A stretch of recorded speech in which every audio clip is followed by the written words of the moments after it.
Hi there, Steve Coffin here. Today I want to talk about context, the importance of context in language learning. Context is a big part of our learning process, in my opinion, because it's also so important to whether we can understand something. I'll give you very quickly a few examples. When I was in St. Petersburg about 5, 6 years ago, and I had been studying Russian, and I went to buy a ticket in the train station. I, of course, waited in line, and then I arrived at the counter there, and the lady said something to me that I had not anticipated her saying. I didn't have the context, so I couldn't understand what she was saying, even though I knew the words. It just caught me by surprise. If I had been a regular, visitor to the train station buying tickets, I would understand everything that she said, but I wasn't used to it. I must say that I did much better in Lviv, Ukraine. Maybe my Ukrainian was better, but also I had a better sense of what the person behind the counter was saying. Another example, even in my own language, I was at Whole Foods, which is a store I never go to buy brown sugar cubes for my coffee.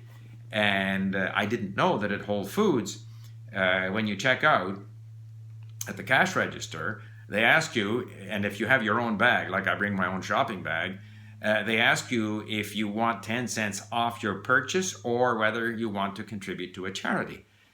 And because I didn't realize this, I didn't have the context, the girl at the cash register said, "You want 10 cents off or you want to contribute to a charity?" I didn't understand what she was saying, and I asked her to repeat it about 2 or 3 times. And then she explained the context that they have the system. She assumed that I was a regular shopper. When she explained that to me, then I understood what she was saying. So context is very important to our comprehension. Context is also important to learning. And I think, recently I've been talking about motivation. I've been talking about the importance of repetition and novelty, both.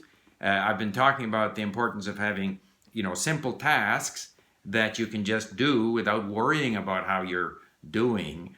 I tend to avoid any sort of language learning tasks which involve me trying to think or to remember or get something right. I just do these tasks repetitively, whether it be listening or even, and I'll get into this, doing some of our flashcards and other activities as I turn the page in LingQ. But always I do stuff that relates to a context.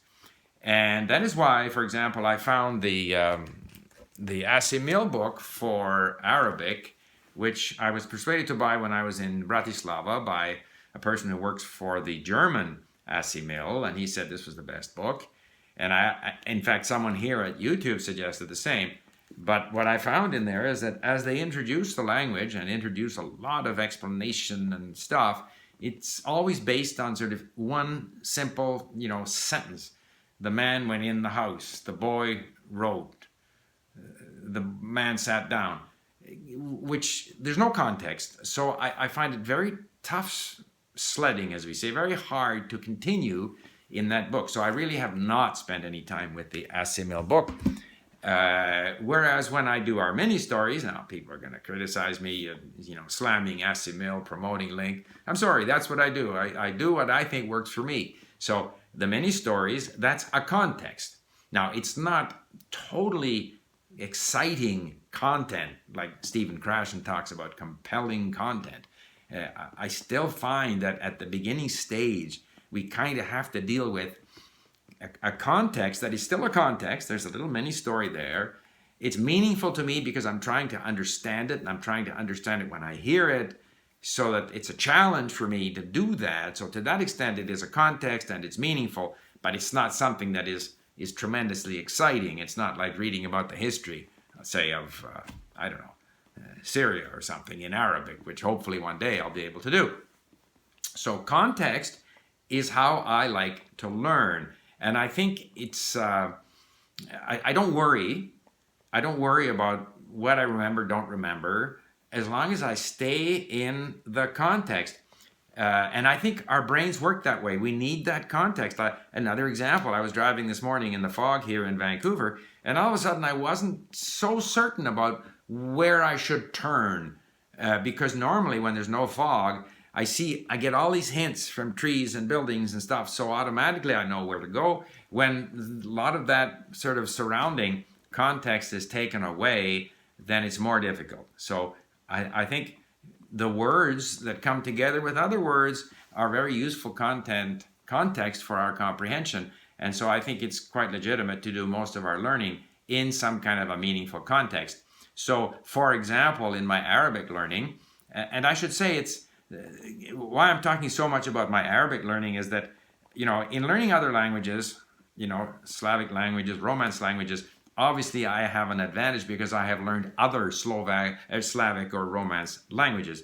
But maybe me learning Arabic is like someone who is learning a second language for the first time, where everything is new and difficult and different. So with Arabic, I have a different writing system. I have, essentially very, very few vocabulary items that are common to languages that I know. And so I'm finding it very useful to stay in the context of our mini stories and to do what we call sentence view, which is what I do on the computer, or it's only on the browser version, so I can't do it on my app. But I look at it sentence by sentence. I highlight the words that I need to look up or to remember. And then I will highlight 2 or 3 of them together to create a little phrase. And I'll often highlight the whole sentence so that I can hear the text-to-speech of the whole sentence.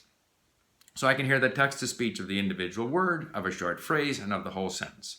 And then as I turn the page at LingQ, move to the next sentence, of course I have to do these activities. So again, simple tasks like I spoke about earlier, simple tasks that we just do. So for me, the flashcards, I just put all the flashcard stuff on the front page. On the front page of the flashcard, I don't scratch my brain, but I look at it,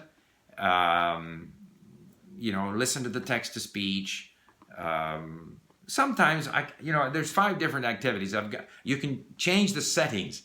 You can change which activities you do. You can change what's on the front page, the back page of the flashcard. There are a number of settings. So I vary it. Variety. Again, I vary it and I go through the word, the phrase, sometimes the sentence in these activities. But I am doing this review activity closely related to the context of the sentence, and the sentence in turn is tied to the context of the story. So everything is contextually linked. It's part of something bigger. So I find that more satisfying as a learning activity. It helps me understand. And I recognize that perhaps I understand the word in this context, and when I next run into the word, I may have forgotten it, or it may have a different meaning in a different context. It doesn't matter. It's just this continuous exposure to the language in a meaningful context with repetition and novelty and simple tasks that repeat, and I just feel myself becoming more powerful in Arabic. I'm over 100 known words, according to my statistics.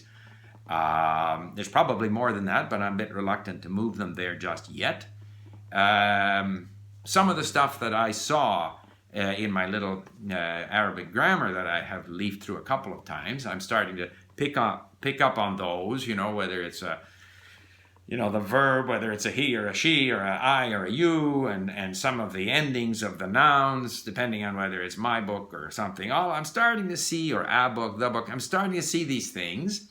But here again, our objective at LingQ is to have grammar notes for each of these sentences, so that the grammar note would be tied to the specific context where it occurred in the future.